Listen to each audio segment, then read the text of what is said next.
the facts, the more likely people are to realize that a lot of their criticism against Israel does not have a good standing.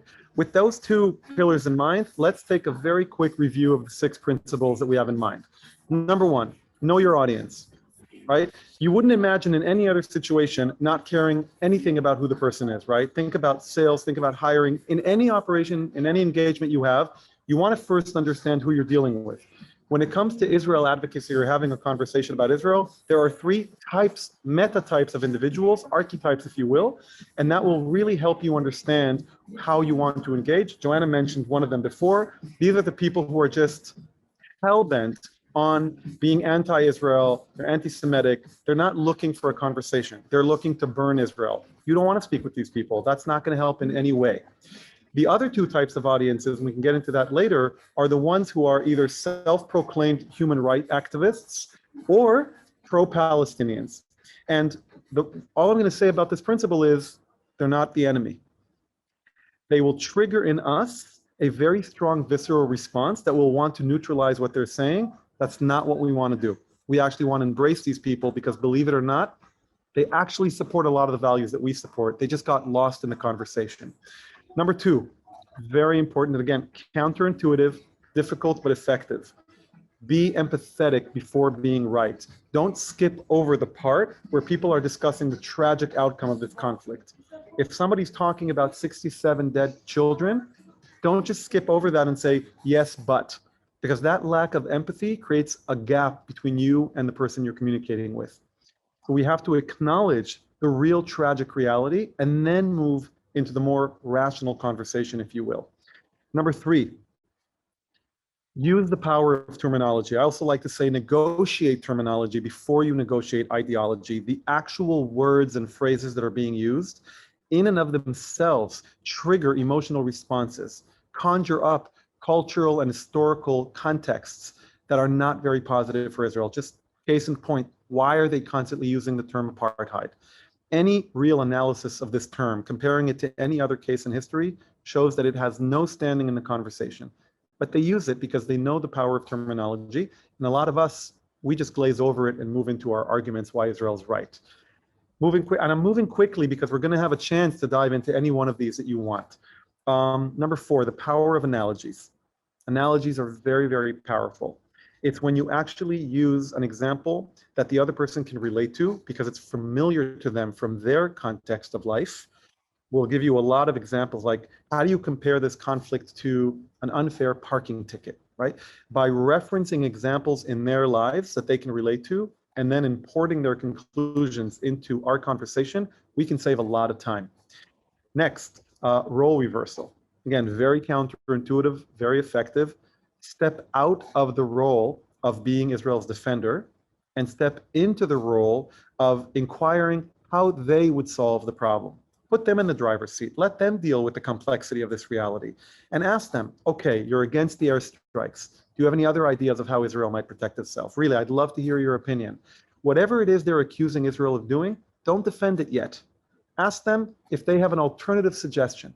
And if they tell you something broad as, yeah, make peace or stop the occupation, you can say, I'm in favor of making peace. Absolutely, I would love to coexist with my neighbors. But in the meantime, is there anything you would do, and bring it back to the issue at hand? And let them sit down and figure out how to solve something that thousands of bright minds around the world have spent 50 years trying to figure out how to solve. When you create role reversal dynamics, you help them realize that the situation is more complex than a mere slogan on a poster in a protest. And finally, there's this concept, the paradigm shift in how we understand the conflict, which is the 6th principle, which says there are 3 sides to this conflict. I won't get into that now. I want to give you all the microphone to start asking questions.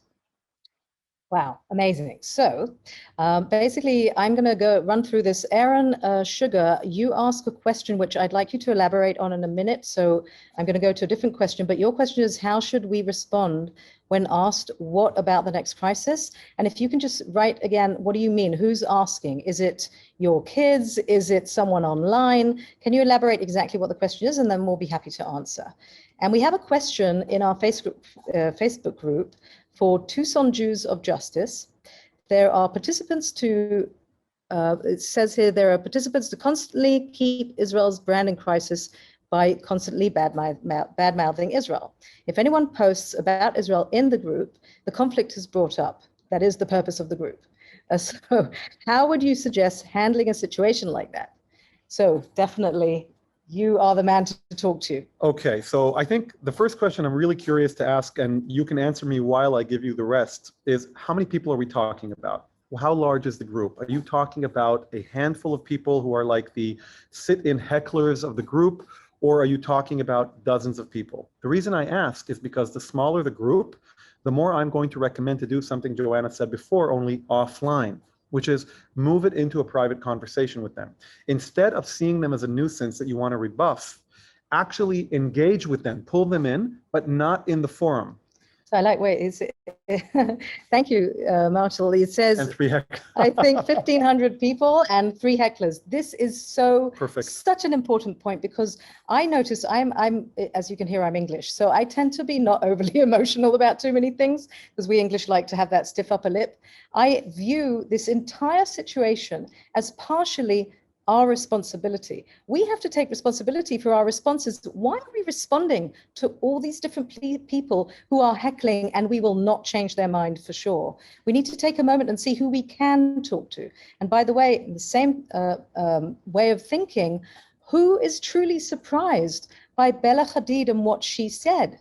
Her father is Palestinian. He feels he was thrown out of Israel. That's how they were brought up. Do you really think that she's not going to use her platform? It's totally understandable if you're absolutely unemotional about it. In which case, again, take advantage of the opportunity that she's providing by creating the conversation. She has now invited people to have that sort of discussion. Instead of just bringing them facts and figures, instead of just telling them they're wrong, do what I advise, which is to pull people into the private conversation. And when you're in there, use these different principles. And I would, given that you said that there are only 3, so you can go one of 2 ways. You can say, look, I'm not concerned because it's 401, it's not 50. It's 401 in the group, but it's only 3 hecklers. Yeah. If the hecklers are persistent, then you probably want to deal with them because it's the classic example of a very loud minority. But it's only 3 people. I literally would invite them to dinner. I would reach out to them by email and say, would you like to have a Zoom call? And I would go back to our first principle, which is know your audience. And I would really try to figure out what is motivating them. Are they anti-Semitic? Are they anti-Israeli? Or do they really feel that values that we share with them of human rights, right, and equality and fairness, they believe they're being violated? I think if we change the framework through which we see these people, not as our enemy, but possibly as misguided, good-hearted people, the whole attitude we will bring to the conversation with them will change. And through 1 to 2 hours of a conversation, you can really make a difference using these principles. And then think about leveraging the power of their persistence in the other direction, because we know these people are active. It might be worthwhile. And pay attention to what Ariel said, because he glossed over it pretty quickly. 1 to 2 hours of a conversation. This is not going to happen by putting the right talking point into the messenger and expecting somebody to change their position. Did you change your position because of something somebody said in like a split second? That you were passionate about. Exactly. It doesn't work that way. That's why we're missing. That's why it's not working. That's why we all feel tremendously frustrated. Now, I want to go back to Aaron, and thank you for elaborating. So Aaron, what you said is that very often it's your kids who are saying, what about the next crisis? And their peers. And you're saying they're concerned that unless the underlying issues are addressed, the rebranding is just window dressing. So we get that complaint a lot. People who do branding and marketing get that complaint a lot, that you're ignoring sort of, certain aspects that are not as great about the brand that you're presenting. And I have to say to you that that is actually perfectly okay. We can have a dual situation where on the one hand, yes, there are things that need to be fixed. Both Ariel and I live in Israel. We feel very strongly that there are things that need to be fixed about Israel, and we go out and we protest. We're not going to fix that with telling you about great startup nation stories or cherry tomatoes. We totally understand that. However, at the same time, we can't stop promoting and branding Israel. So just to clarify, the promotion of Israel, the positive branding of Israel is not an answer to the issues relating to the Israeli-Palestinian conflict. But people are actually much more superficial than we think. They can, on the one hand, be completely turned off by the country's politics, and on the other hand, be very, very drawn to the country's culture and lifestyle and other aspects. And so when you're talking to your own kids, it's really interesting because Ariel and I are actually, after the first workshop that we've actually recorded and will be available, we're recording another workshop, which is all about, we're calling it Identity Resilience, how to talk to your kids about Israel. And in that workshop, we will be talking about how you apply some of the principles that Ariel is talking about to a conversation with your kids, which is not going to happen online. So you have a lot of things going for you. You can have a really long conversation. And of course, what you really want to ensure is that you have a great relationship with your kids down the road. Don't let Israel get in the way of that or the way they feel about the conflict. So we will be talking about, do you want to give a little pointer that you can think of? Yeah, I would use the power of terminology here. And I would distinguish between the difference between the term illegitimate and flawed, for example. So you can say, do you feel that Israel deserves to be completely delegitimized because of certain things that maybe it's doing wrong? Versus, can we acknowledge that Israel is an amazing place that's flawed, just like people are flawed? The minute we frame the conversation in that context, and then maybe use an analogy to another situation, right? Maybe there's an organization you really love, but something happened bad a few weeks ago. Are you ditching the entire organization, or are you working to fix it? This is very, very important, because when it comes to the Israel-Palestinian conflict, something seems to short circuit in people's minds, and they don't consider it in the way they would consider almost identically parallel situations, where if you gave them those examples, they would be like, oh, of course it's legitimate. So that would be an example. Yeah. And I think, of course, we have to be sensitive to the fact that when you're talking to your kids, it's a completely different setup. I have 3 kids. Ariel doesn't have any. So he's not having those arguments. But I absolutely recognize, and this is my position and point, and Ariel's, to empathize with you and to let you all know, outside of Israel, we understand that this sensitivity is still very much there.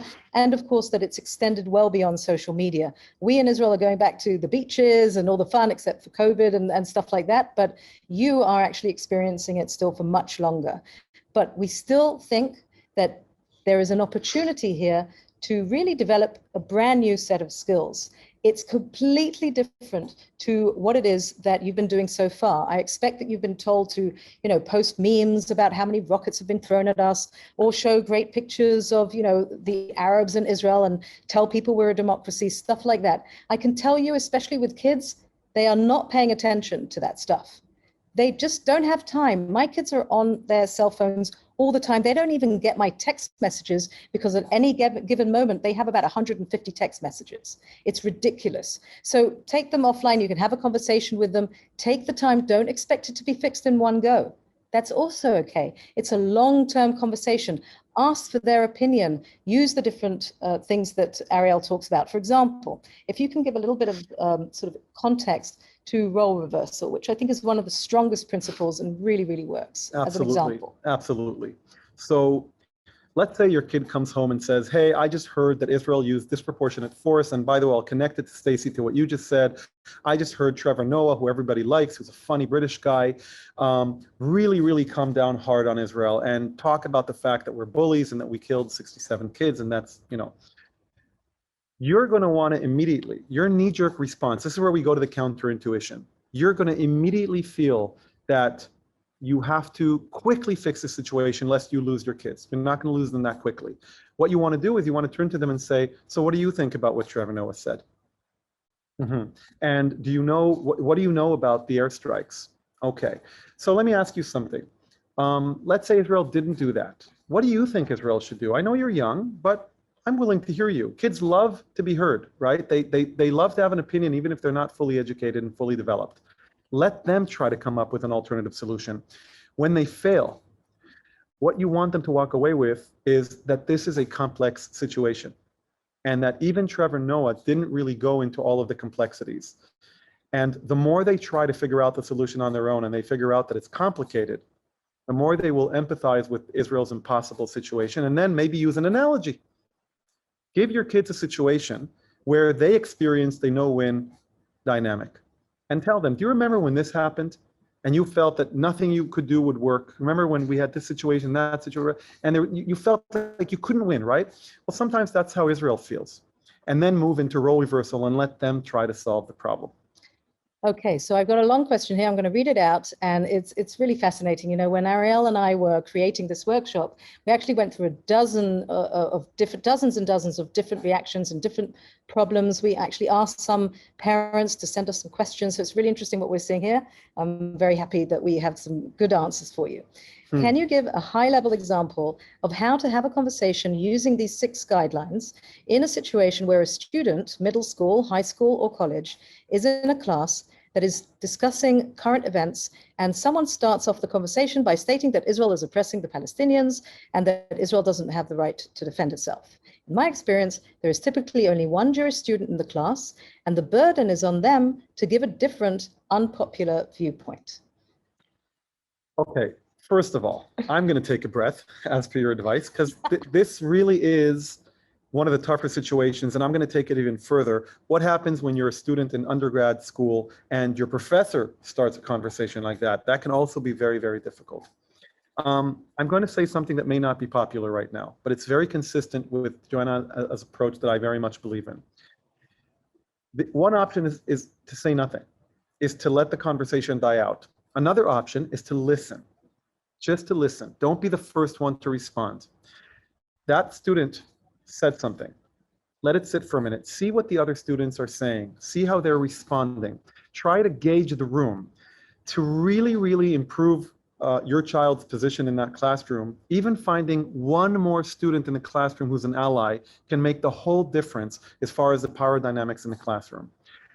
A third thing I would do is I would mark in my head that student who made the comment, and I would try to reach out and see if I can engage with them over break time or over the cafeteria or over social media and say, you know, I didn't want to say anything in the classroom. I respect your right to an opinion, but I would love to have a conversation with you about what you said. We need to understand that the urgency to respond in the moment doesn't necessarily reflect the best judgment. More likely that it reflects a very, very visceral, primitive response in our brain to threat, right? We know about the amygdala in our brain, the fight, flight, freeze response. And when somebody says something like that, we immediately want to do something. Speed is not necessarily the best course of action. Now, there are all kinds of other ways we could do this. But for that, I would recommend that if your kid wants to be prepared to engage in the classroom, it's going to take more than a 3-minute answer from us in this breakout. You probably want to go and see the videos that we created. Then what you want to do is you want to find opportunities to practice these principles in a safe environment through role playing. And then once you've gone through multiple scenarios and you're comfortable with some of the responses you're likely to get, then when this happens in the classroom, maybe you step up and you say something, but I wouldn't rush in. Yeah, and I would add that the level of the conversation that we're having on this workshop that we recorded is suitable also for kind of older teenagers. We're not talking about anything that is too difficult to comprehend and too difficult to understand. We're also not providing a list of talking points and facts and so on. You can get that from any advocacy organization. We're giving you principles of effective communication and persuasion. Right. So we definitely recommend you do that. And Stacy Popodsky, hi Stacy. What about people who you cannot have face-to-face conversations with? Do you mean on social media, or in what sense do you mean? Because our entire advice, the whole premise is that you can't have a face-to-face conversation with them. So if you can't have that face-to-face conversation with them and you see them on social media, DM them, send them a direct message, say, well, you know, my heart goes out to the children too. Let's say they talked about the 67 kids. You start off with being pleasant and being accepting, not like, wow, I saw something you said and you're completely wrong and I want to really set you straight. Nobody's going to get into that conversation. So you sort of DM them. Actually, we have some templates you can copy paste into a conversation. And it says sort of, you know, my heart goes out to the kids too. It's really very noisy and aggressive here. Would you mind continuing having this conversation in a private channel? Because I'm really interested in hearing more of what you have to say. And that gives you the opportunity to talk to them in the private message. If it's okay, I'd like to go back very quickly. Can I ask a question? I'm so sorry. Yeah. Hi, great to see you. So that question was connected to my earlier question. And what my question is that Trevor Noah says something on TV or on social media, and all of his followers are hearing what he's saying. If you're not responding to in a way that people can see them, how are those spectators going to hear a different perspective? Or will they think that Trevor Noah knows what's happening, and that's it? That's the only perspective that I'm hearing. And if you direct message someone, then the spectators don't hear the response. So what would you do in that situation? So what we're actually imagining is, the problem is when you respond to the spectator on the wall, on Trevor Noah's wall, let's say, for example, right? What you're doing is you're creating, that comment which the algorithm is picking up, and it will keep the conversation about Israel on Trevor Noah's wall when Trevor Noah's gone on to the next thing he's talking about, and the next thing, and the next thing. And we don't want that for the brand of Israel in the long run. So if we don't want to have a conversation that keeps on going, we have to make sure that, it takes two to tango. If you're not going to engage, the algorithm won't see it, the conversation will die down. But what you can do is you can take those spectators, and Ariel explains that there are different types of audiences, and there are audiences that you can engage and audiences that you can't. You take them and you invite them into a private message, and you have a conversation one-on-one. Now, this is really a question of numbers. I know that you've seen on advocacy organizations, they open war rooms during the crisis, and they, you literally have hundreds of kids on laptops, and they sit and they're kind of fighting the fight, and that's fine, and that's what advocacy organizations do. I'm recommending like a virtual war room, okay, where all of us, there are tens of thousands of people who are trying to defend Israel in the context of this crisis, and of course there will be another one. I'm recommending that right now is the time after the last crisis to hone our skills, learn how to do things like Ariel does. And if you sit next to him for a while, you'll become tremendously frustrated because he's really good at convincing people to do anything he wants. And it's all about being nice about it, okay? Hone your skills so that next time you, Stacey, and your friends and my friends and people here and people over there, we will have tens of thousands, if not hundreds of thousands of people who are engaging surgically, pinpointing those people that can be spoken to and drawing them into a conversation. Yes, it's big numbers, but it's much better than all of us just talking online all the time and creating this very, very negative messaging about Israel. And another thing that I would mention is that when we post things about Israel that are images, things like how many rockets have flown over Israel, or, an image of something awful that has happened in Israel, because we're asking to sort of get win the pity game, which we will never win, nor should we want to with Gaza, okay? Those images stay online long after the crisis is over. And so when somebody in a year from now, or 2 years or 3 years, searches Israel on Google, they will see negative images about Israel that we posted. We can't control the others, but we can control ourselves. I hope that answered some of your question. I know it doesn't feel right. I know it feels annoying.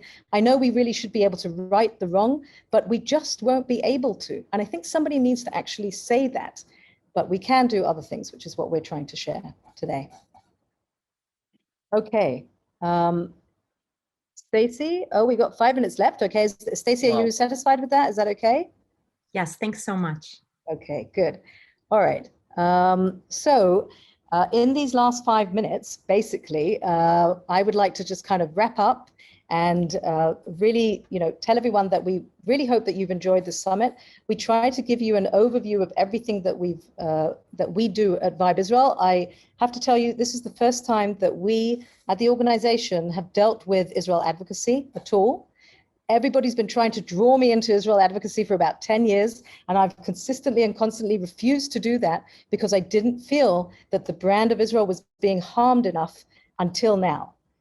In the past, we had Operation Protective Edge, we had different operations, different things were said about Israel. I can tell you that we at Vibe Israel did not encounter any difficulty engaging people positively with Israel. We brought over 250 online influencers with millions of followers. When Israel puts its best foot forward, they are definitely interested. So we need to remember that.